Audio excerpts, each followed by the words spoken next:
শ্রী শ্রী অনুকূলচন্দ্র ঠাকুরের আলোচনা। জয়গুরু। মাত্র 11 বছর বয়সে বিয়ের পর বালিকা বধূ হয়ে শ্বশুরালয়ে এসে অভ্যাস, ব্যবহার ও সর্বোপরি সেবা ও সহনশীলতা দিয়ে প্রত্যেককে আপন করে নেন।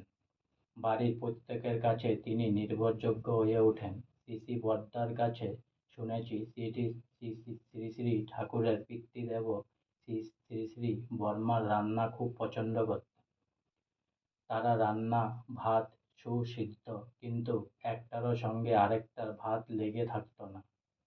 কর্তার এমন পছন্দ ছিল, কোনো কালো চাল বা ফড়িংচোষা চাল থাকা চলবে না।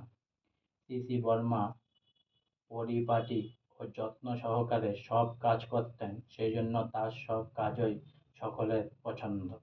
আজকে আমার শ্রী শ্রী অনুকূলচন্দ্র ঠাকুরের আলোচনা এখানেই সমাপ্ত হলো। তাই পুনরায় একবার বলুন জয় গুরু। আর সঙ্গে অনেক অনেক সাবস্ক্রাইব করুন, অনেক অনেক লাইক করুন, অনেক অনেক ভালো থাকুন, অনেক অনেক সুস্থ থাকুন, অনেক অনেক আনন্দে থাকুন, অনেক অনেক হেল্প করুন সবাই সবাইকে। আর সঙ্গে পুনরায় একবার বলুন জয় গুরু।